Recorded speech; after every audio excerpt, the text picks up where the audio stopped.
Bem, nesse pequeno vídeo eu vou falar sobre a legitimidade política e as relações de poder, né? Claro, é um tema que eu não domino, mas também, devido à complexidade do assunto, eu me arriscaria a dizer que ninguém domina um assunto desse, né? Mas como política parece ser um assunto de modinha, então também eu tenho as minhas ideias e gostaria de arquivá-las aqui nesse vídeo, para que futuramente eu possa, né, recorrer a essas ideias e a quem mais puder interessar. Pois bem, né? O que a gente vai dizer aqui? Legitimidade política e as relações de poder. Vamos começar com os conceitos mais básicos, mais elementares do que é legitimidade, né? E já de início deixar bem claro que legitimidade não é um conceito recluso apenas do campo político, né? Legitimidade ela está entranhada em toda a sociedade, né? A cada momento, a cada encontro, né? No encontro de duas pessoas, por exemplo, ou no encontro de pessoa física e pessoa jurídica, né? Ou no encontro de duas empresas, né? Ali estará sendo estabelecida questões de legitimidade ou ilegitimidade, né? A título de exemplo, né? Poderia citar para você, sei lá, eu estou passando aí na rua, né? E de repente me levanta da calçada o mendigo, com a garrafa de 51 na mão, né?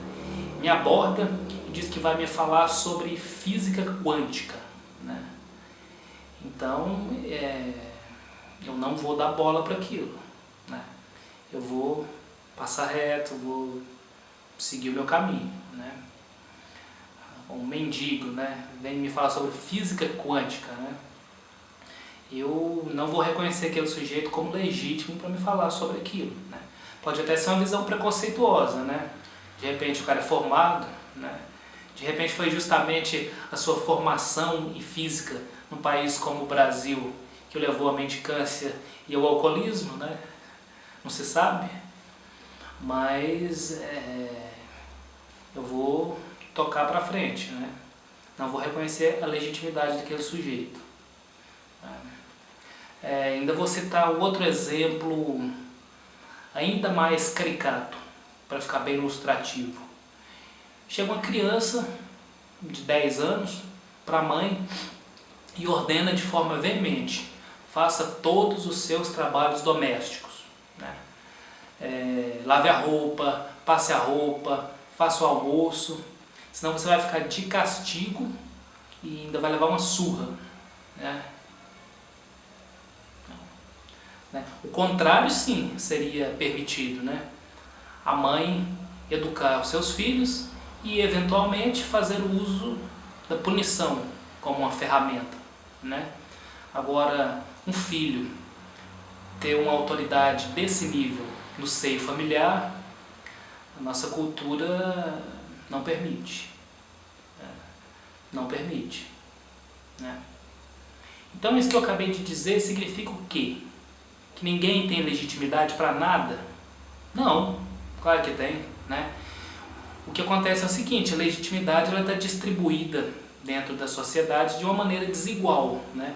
Nem todo mundo tem legitimidade o tempo todo e para todas as questões, né? Só isso. Mas, por exemplo, o mendigo, né? Se ele viesse até mim, me abordasse e dissesse assim: vou falar sobre a dureza da vida nas ruas de uma grande metrópole. Aí sim, ele seria legítimo para falar sobre isso.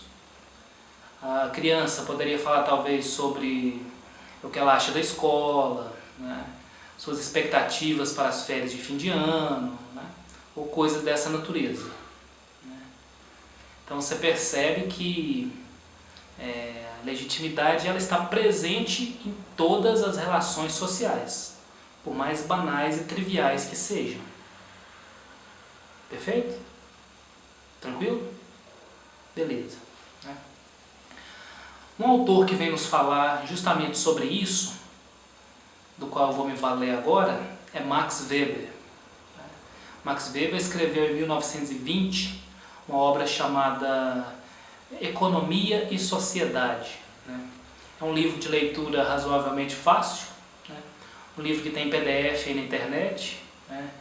E de leitura obrigatória, eu diria, para quem tem um mínimo de interesse, é claro, em sociologia, em economia, em política, né? Economia talvez menos, né? Embora o título do livro seja Economia e Sociedade, acho que muito mais noções de política e de lutas de classe, né? Uma visão ainda muito influenciada pelo marxismo, né, e tal. Mas enfim, o que é que o sociólogo e jurista alemão, o Max Weber, vai falar nessa obra, né? Que a legitimidade política se institui na sociedade através de 3 instâncias, né? E que vou eu fazer uma reinterpretação disso para vocês, né? Não é uma coisa que veio na minha cabeça agora, né? É Max Weber que diz sobre essas 3 instâncias, né? Que são a instância do tradicional, a instância do carismático e a instância do racional. Beleza? O que seria a legitimidade do poder? E quando eu falo em poder, eu quero deixar bem claro aqui que eu falo dos cargos públicos, tá bom? Agora, se você não concorda com essa minha opinião, se você acha o Brasil é uma república e é democrática, portanto o povo é o Estado, né?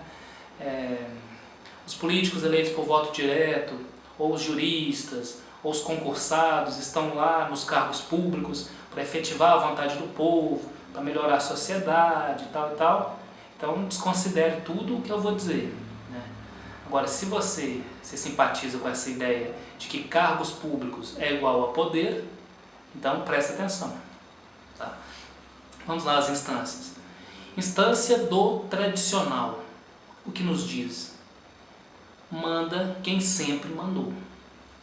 Manda quem sempre mandou, né? As coisas funcionam dentro de uma certa previsibilidade, né? Funciona como sempre funcionou, né? E aqui vai um exemplo histórico para ilustrar isso, que é a escravidão, né? A escravidão, durante séculos a fio, em várias regiões do mundo, se legitimou pelo viés do tradicional, né? Nascia-se escravo e escravo seria até o fim da vida, né? Por uma questão de couro mesmo, só, né? E você vê que esse pensamento, né, tinha seus altos e baixos, né? Sempre um escravo ou outro se rebelava, né? Um escravo ou outro conseguia sua alforria, né? Mas nada que viesse a quebrar de vez aquele sistema, né? Por séculos a fio funcionou assim. Outro exemplo de tradicionalismo, as especificidades de conduta e de divisão de tarefas por gênero, né?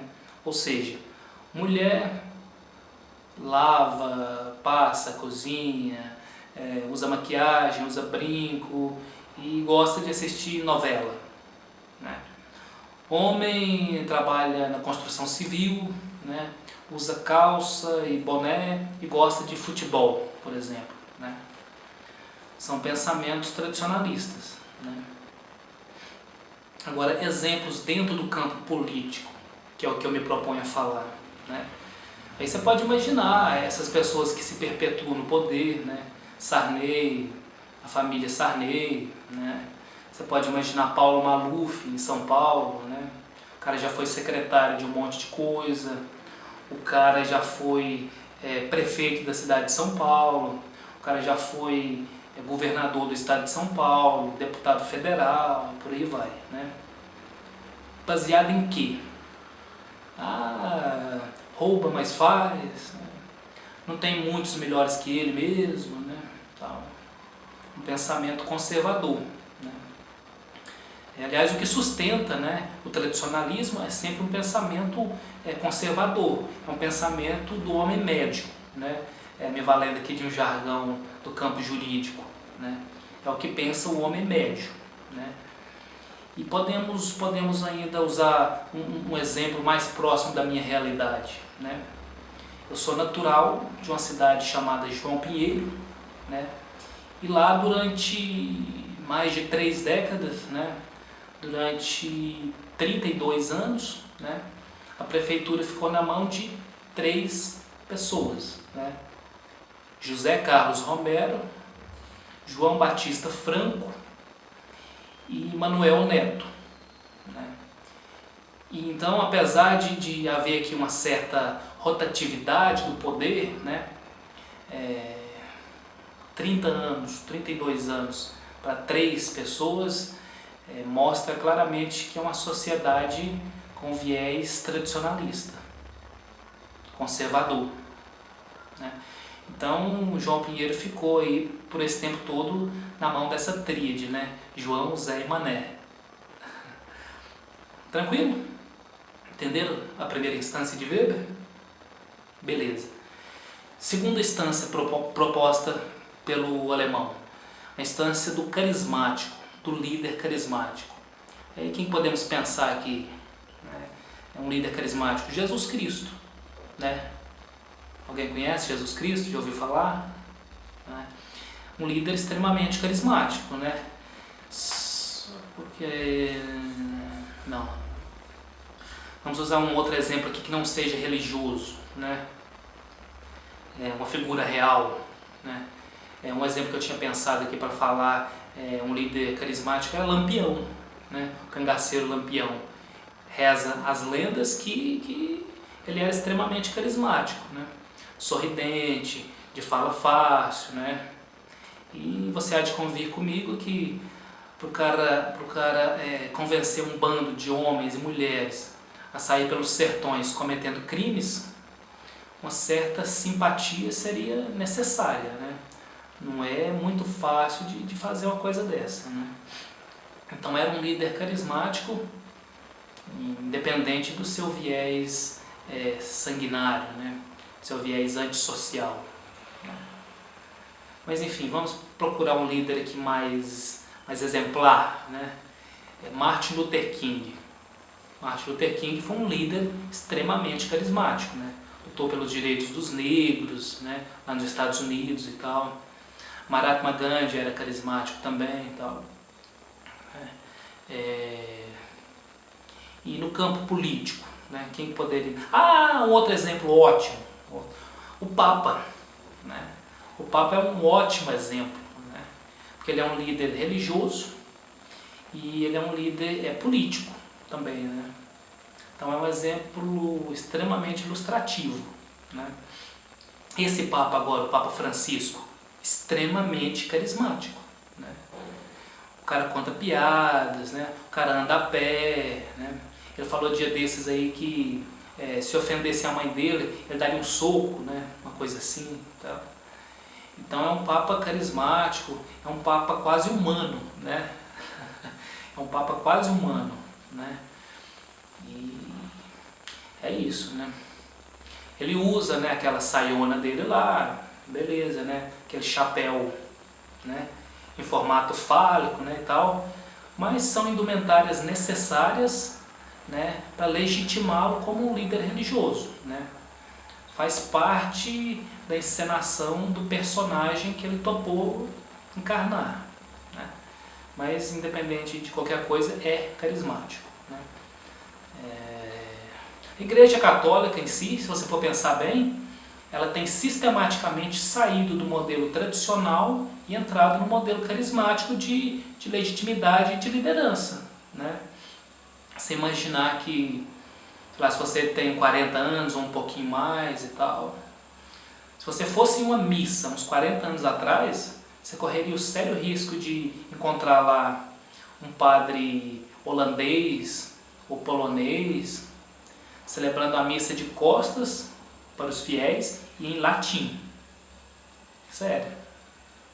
Sério. E o cara ficava lá, né? Dominus, Dominus, não sei das quantas e tal. E a galera lá, Amém, né? O cara podia estar lá te sacaneando em latim, dava deixa, você falava Amém e fim de papo, né? Uma coisa dessa hoje em dia é praticamente impensável. Você tira por base os padres hoje, são artistas, né? Os caras contam piada, os caras cantam, os caras vão em programa de televisão, fazem de tudo. Né? De tudo. Então, um exemplo claro agora dentro da política, né? Vamos lá focar. Quando você fala em um líder carismático dentro da política, você lembra de quem? Claro, Lula, né? Pelo menos assim dos mais recentes, né? Extremamente carismático, né? Collor também era muito carismático, né? O cara era um playboy, né? O cara andava de jet ski nos lagos de Brasília, o cara andava de Ferrari conversível e tal, o cara ia fazer uma caminhada, convocava a imprensa toda para cobrir aquilo ali e tal. Extremamente carismático também. Então é isso, né? Segunda instância proposta por Weber. Claro? Beleza. Então vamos lá para a terceira e última instância, que é a instância do que ele chamava de legal ou racional, né? E aqui eu já pulo os exemplos triviais e já entro direto aqui no exemplo político, que vai ficar mais fácil para a gente entender, né? O que fala essa instância racional? Né? Que o cara tem legitimidade e assume o poder pelos meios legais, pela papelada. Né? Se tem uma brecha, uma lei, um modo de eu me tornar legítimo, é aí que eu entro. Né? E o exemplo clássico disso, o exemplo mais ilustrativo da nossa política é o PMDB. O PMDB faz aliança até com o capeta, se assim julgar conveniente, né? Se assim julgar estratégico. Né? Por exemplo, prevendo que o PT venceria as eleições presidenciais, né? Tanto o PT de Lula quanto o PT de Dilma, o PMDB já chegou junto ali, né? Propôs alianças, né? Olha só, nossas prefeituras aí pelo Brasil inteiro estão dispostas a apoiá-los, né? Nossos comitês estão de portas abertas, os estados que nós governamos vão apoiar vocês, né? E em troca a gente quer alguma coisinha aí também, né? De repente alguns ministérios, né? E existem 39 ministérios. Quem mais tem ministros é o PT, logicamente, né? Porque é o partido de situação. E o segundo que mais tem ministros é o PMDB. Eu não sei exatamente quantos, né? É uma coisa a se pesquisar. Mas eu acredito que uns 6 ou 7 ou 8, não sei direito. Né? O que é muita coisa. Muita coisa, né? Ah, o Michel Temer, que é o vice-presidente, PMDBista também. Né? Então, o PMDB é uma espécie de Robin do Batman. Né? Eu acho que é a melhor definição. Né? O Batman, às vezes é PT, às vezes é PSDB, já foi PFL, né? Mas o Robin é sempre o PMDB, entendeu? Então é isso. Né? Espero que tenha ficado claro aqui o que eu defini como legitimidade, né? E as 3 instâncias de legitimidade políticas propostas por Weber. Beleza? É isso.